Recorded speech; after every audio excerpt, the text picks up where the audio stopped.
This is an old school Dymo LetraTag typewriter that I found in storage a couple days ago.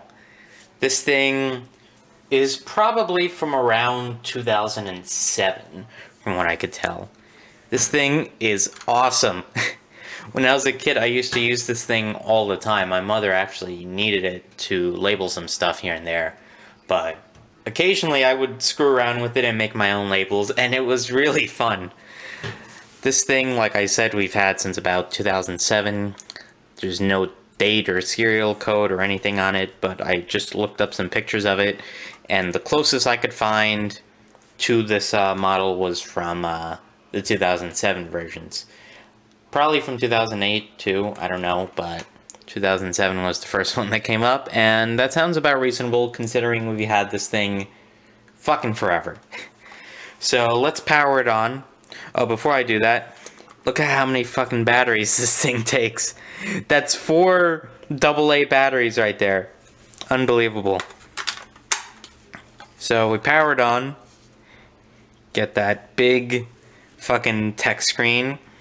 It's got 5 font options. Let me get it focused there correctly. Maybe because oh, there we go. It's got 5 font size options. You can do capital letters or lowercase letters. Fix the focus there. And you can also switch between numbers and letters with this button right here. Yeah. So basically, I'm just gonna type something up and print it out. I got what I needed typed up, so now I just hit print.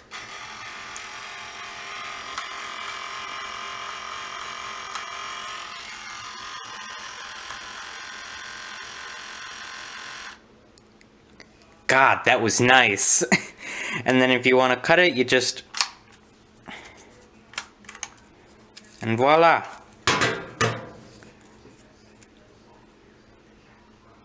Yeah. So now let's look at the inside of this thing. You just pop this thing open, and you have the paper cartridge there. And you can just pop that out. There's 2 little buttons here on the inside. There's this little button here that if it's not pressed, the blade won't come out. So if I press it, the blade comes out just fine. And if I let go and click the blade back, I think you heard the button move there.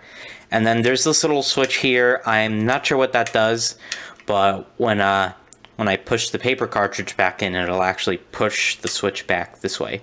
So I'm actually not sure what that does. There's that little bit right there past the red thing is where the ink goes. Because I'm actually going to show you something. Watch what happens when I want to get a good angle for this. When I close the top here, you see how that thing moves? Yeah. Whenever it's closed, that's actually pressing up against the paper roll. So whenever it's open, it just doesn't.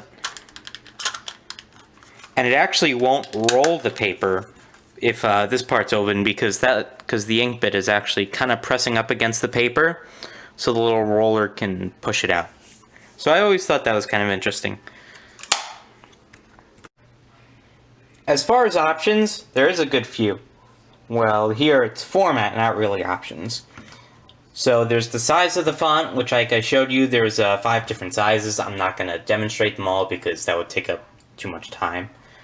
There's the size of the font. There's custom borders that you can have around your font. That's regular. Then there's underline. There's, I think, brackets. I think those would be parentheses or something. Then that's more like a ribbon-looking type of border. Then something else. Then you get, I think that's an alligator type of border. And then a train. And then some hearts, and then some flowers, and then just the regular. And then, let's see what else. There's borders, and then there's style. I'm actually not too sure what style is. Oh yeah, you can have different types of font. You have the normal font. Like I said, I'm not going to show all these off. If you have your own typewriter, you sorry, Label Maker, you could probably do this. You have the normal font, then you can actually have the font going vertical so it's facing that way instead of facing this way. You have shadow font, you have font with outline, you have italic font, and then you have bold font. So those are... Oh, and I hit bold, so now everything's just bold. Let me go switch that back and see what else is there. Oh, it's just that. Alright, so switch that back. Yeah. Let's see what else there is. Like I'd said, you can switch between numbers and letters. I think there's a thing on the top right. Yeah, there is. You can see there's a little 1, 2, 3 number marker. And if I switch back, then it goes back to the upper and lowercase symbol. And there's all your numbers in the blue right there, as you can see. And it actually does have... it has all the regular English characters, and then it has one Spanish character. I'm not sure why just this one. It has the Spanish N, you can see there. I'm not sure why it has just that one, but yeah. There's no other language or text language options on this thing other than English, so I don't know why they decided to include just the Spanish N, but yeah. Then we go over to settings, this top one right here. There's the text preview. There's the contrast of, I don't know what the set contrast is. I think that's how you want the font to contrast on the paper. There's set the date, which isn't really relevant. There's the operating language, even though you never get any new text characters. And that's about it for the settings. Oh, would you look at that? This is something I was completely unaware of.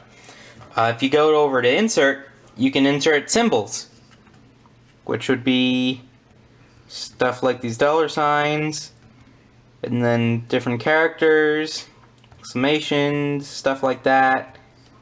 But I don't see any Spanish characters. Hell, you even have Greek characters. What the hell? So it does not look like... Oh wow, you have emotes too? Wow, really? They thought of everything except the fucking Spanish characters. Wow. This is a lot of different, there's actually a lot of different symbols. Wow. And there we are back at the beginning.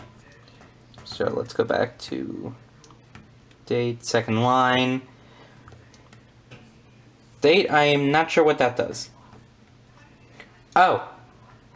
Oh, you can like label your dates. Or you can date your labels.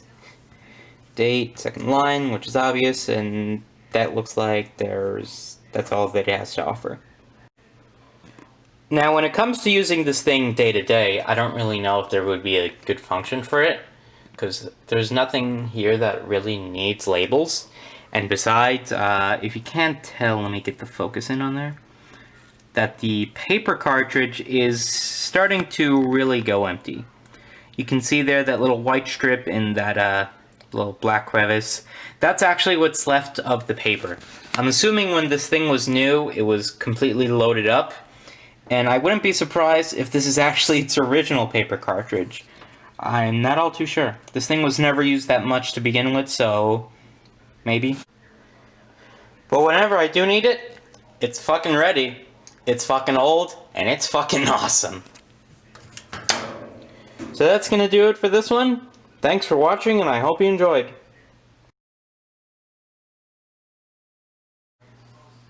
As a bonus clip, I'm actually gonna label my 300 watt bulb.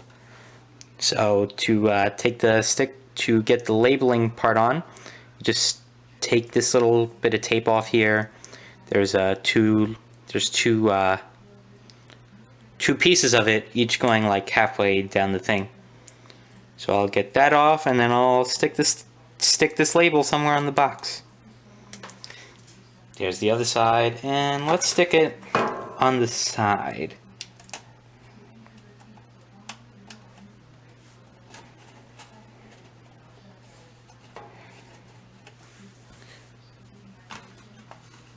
Perfect.